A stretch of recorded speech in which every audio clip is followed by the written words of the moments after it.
Ferrari has provided the first genuine shock of F1 2026 by revealing a crazy rear wing design during the final pre-season test in Bahrain. Nothing looked particularly out of the ordinary when Lewis Hamilton first appeared on track early on the penultimate day of pre-season, although eagle-eyed viewers will have spotted the new straight mode actuator previously atop the Spec A version of Ferrari's rear wing mainplane was missing. But when Hamilton switched his car's active aerodynamics into straight mode, the upper rear wing element didn't just flatten out to shed downforce in the conventional way, the entire thing rotated into an upside down position. Cue frenzy in the F1 paddock, of the like not really seen since Mercedes unveiled its novel dual-axis steering system, DAS for short, during 2020 pre-season testing in Barcelona.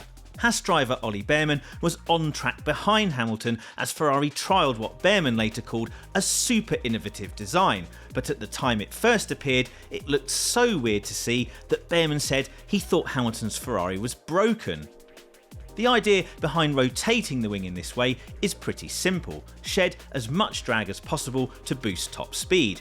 Every team is trying to do this, but Ferrari's is the most extreme DRS replacement we've seen yet on this new generation of cars. Ferrari has confirmed this is only a test item for now, and in fact it was taken off the car following its initial trial. Ferrari will then evaluate the wing's performance before deciding whether to take it to the season opening race in Australia. Williams team boss James Vowles said it was something his team hadn't even considered doing itself, while our resident F1 technical expert Gary Anderson says he's never seen anything like this crop up in F1 before, and it's changed his outlook on life. As F1 battles with the technical compromises of these new energy-starved cars, and some less than happy drivers too, it is great to see this sort of innovative technical solution appear. But how does it work, and what are the potential advantages and disadvantages?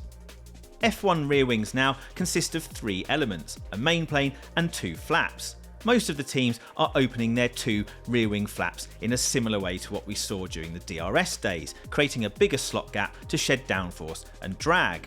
Alpine has gone the other way in that it drops its rear 2 flaps downwards, reducing the overall frontal area. Audi is in between in that it pivots its rear flap assembly in the middle, creating a smaller slot gap and a height reduction. Ferrari's upside down wing opens in the same way DRS did, but then it keeps on going. Gary Anderson reckons the flaps rotate about 225 degrees, so that the flap assembly actually ends up completely upside down, and further rearward when in straight mode. Gary thinks the 8 other teams are leaning more on what they already learned from the DRS days and trying to replicate that function as far as possible. He thinks the Alpine method of dropping the flaps downwards should reduce the frontal area to shed drag and also provide an advantage in terms of airflow reattachment when the car switches back to corner mode. The Audi method is probably best described as a halfway house between what most of the grid is attempting to do in terms of shedding downforce and drag, and what Alpine should gain in terms of frontal area reduction and airflow reattachment. On the Ferrari design, the airflow wake coming off the trailing edge of those flaps could counter the direction of the airflow wake coming off the main plane element, potentially reducing drag even further than the other concepts.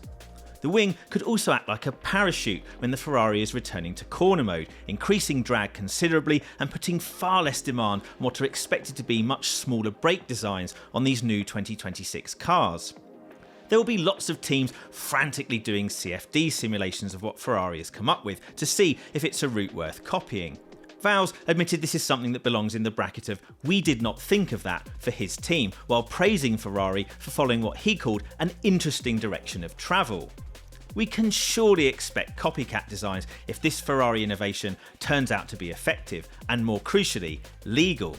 Unsurprisingly, FIA single-seater director Nicholas Tambatsis was quizzed about this in Bahrain, and his view is that the Ferrari design is okay.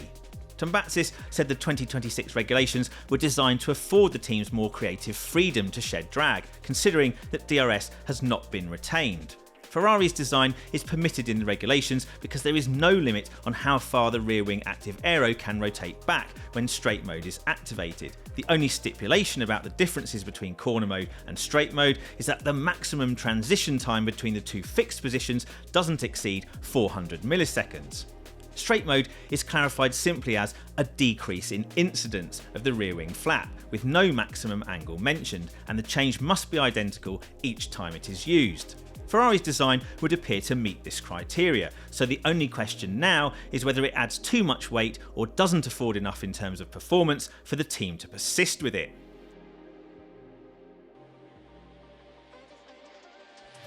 Ferrari's push to shed extra drag with the rear wing could be fueled by a potential compromise it's already made with a different innovation that appeared on its car on the first day of the final pre-season test. We're of course talking about that strange mini wing that sits just behind the car's exhaust exit. This extra flap, which extends the diffuser area and appears to help use exhaust gases to blow the rear wing, serves to increase downforce but could also cost Ferrari by adding unwanted drag, which teams are working hard to reduce as much as possible this year because of the need to preserve battery energy and not waste any unnecessary deployment on the straights.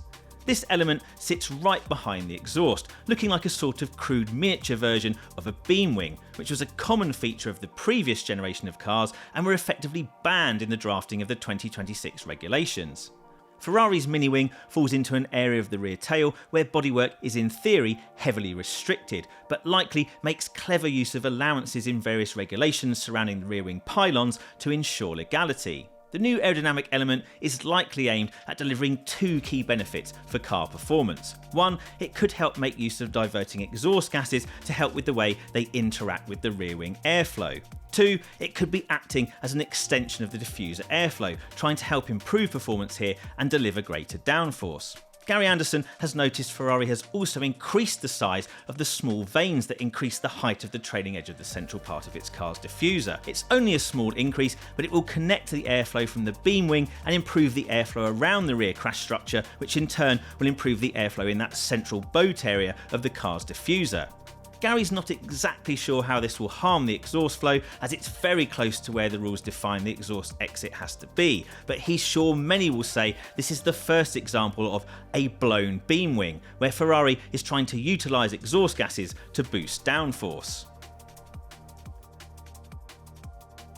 After launching what we called a basic version of its 2026 car to prove out reliability in Barcelona, we were pleasantly surprised by how strong Ferrari looked during F1's so-called shakedown week, and that strong impression has continued through the rest of pre-season testing, as Scott Mitchell-Malm explains from on the ground in Bahrain. Ferrari's been building up really nicely over these 2 weeks in Bahrain from a car that looked very tricky to drive, very slidey, not dealing with the wind on day one of the first test here. It's now looking really solid. So is this now the time to start believing this could be Ferrari's year?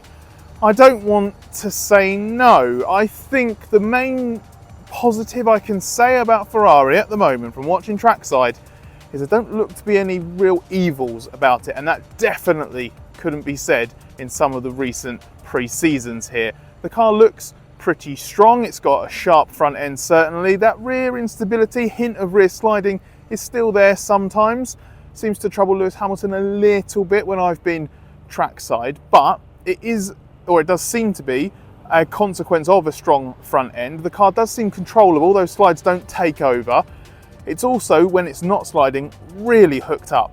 Looks lovely through the corner, drives off it very well. It's really on the very exit of the corner it starts to move around most now, whereas before it was on entry. So I think that bodes well for what progress they've made with the car. So there's nothing really wrong with it. It looks very strong compared to the Mercedes and the Red Bull. Maybe not quite as head-turningly good, but certainly solid enough considering this is only testing. And as I say, there have been some howlers in the past where you immediately know Ferrari's in trouble. Doesn't seem to be the case now. And one quick word for the starts. The Ferrari practice starts have been really strong. I just watched the last proper one at the end of the session and watched Lewis Hamilton dive down the inside on the brakes into turn one after clearly getting a great launch and run to the first corner. Might mean nothing come Australia, but there's definitely various elements to Ferrari right now that are at least looking worryingly encouraging for those that dare to believe in the Ferrari dream. It's not just Ferrari, we've been looking at trackside obviously. This is something we've been doing for 2 weeks now in Bahrain. It's something we'll be doing for the end of the test as well, and of course behind the scenes in the Australia season opener. So if you like what we've done, if you want to see more of it, check out the Race Members Club. That's where we bring loads of this behind the scenes content, and right now we're offering a 7-day free trial. In terms of pure numbers, Hamilton set Ferrari's fastest lap of Bahrain testing so far on day 2, but without using that innovative upside down rear wing. His best lap put Ferrari within 3/10 of Max Verstappen's Red Bull and just over 6/10 off the outright pace of Kimi Antonelli's Mercedes, which is still considered to be the best performing of F1's 11 new cars.